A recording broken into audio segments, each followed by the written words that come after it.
ছেলের হাতেই খুন হলো মা।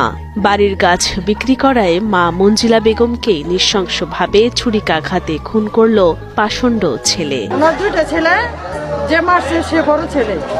গাছ বিক্রি করছে মা, 16,000 টাকা বিক্রি করছে, কালকে 9,000 টাকা দিয়েছে, আজকে 7,000 টাকা দিয়ে কাটতে আসছে। কাটতে আসলে ওর মার সাথে তর্ক করছে যে 16,000 টাকা বেচবো না, 40,000 টাকা বেচবো। তো উনি বলছে, ওর মা বলছে যে না, আমি বেশি ফেলাইছি, কালকে বাইনাও নিয়েছি, তুই অর্ধেকটা নে আর অর্ধেকটা দিয়ে আমি চোখ ছানি করছি, অপারেশন করছি।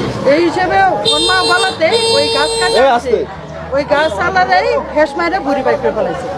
তো ওর মা যায় বলতে চাই ওর মানুষকে ফিরাইতেছে, ওর মা কার বুড়ি গাছ চালারে মানে যে গাছ কিনছে তার বুড়ি আগে বাইক করছে। তারপর ওর মা যায় বাধা দিলে ওর মায়ের আবদাবি কুবায় টুবায় আর কি মারছে। নৃশংস এই ঘটনাটি ঘটে জামালপুর শহরের চন্দ্রাঘুন্টি এলাকায়। নিহত মঞ্জিলা বেগম জিরার 2 ছেলে ও 1 মেয়ে। তার এমন মৃত্যুতে বাড়ি জুড়ে এখন শুধুই কান্নার আহাজারি।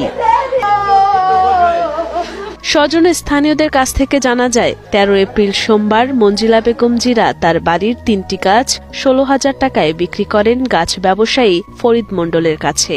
এরপর মঙ্গলবার ফরিদ মণ্ডল গাছ কাটতে আসলে মঞ্জিলার বড় ছেলে মঞ্জু বাধা দেয় এবং তাদের মধ্যে বাকবিতণ্ডা শুরু হয়। এক পর্যায়ে গাছ ব্যবসায়ীকে ছুরিকাঘাত করে গুরুতর আহত করে মঞ্জু। সে সময় মঞ্জিলা বেগম এগিয়ে গেলে তাকেও ছুরিকাঘাত করে তার ছেলে মঞ্জু।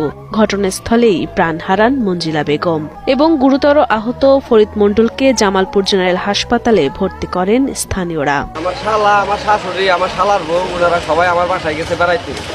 খাওয়া দাওয়া করার পরে বলতেছে যে আমি বললাম আম্মা থাকেন, কয় না বাবা থাকবো না, 2টা গাছ আছে বেচতে চাইছি, কালকে সকালে গাইতে যাবো, গাছ 2টা বেচবো। এই গাছ বেচবো ভালো কথা, অটো চলা, আমি অটো চলাই। মনে করেন যে সকালে গাড়ি নিয়ে গেছে গা, এখন এই গাছ নিয়ে মনে হয় আমার সম্বন্ধের সাথে ওর সাথে উল্লাপাল্লা কিছু হয়েছে। কার সাথে? মানে আমার সম্বন্ধের সাথে। গাছ আলার?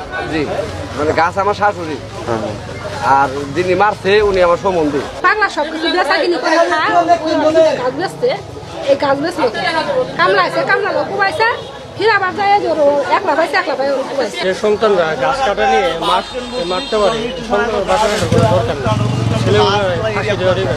ঘাতক মঞ্জু মাদকাসক্ত বলে জানা গেছে।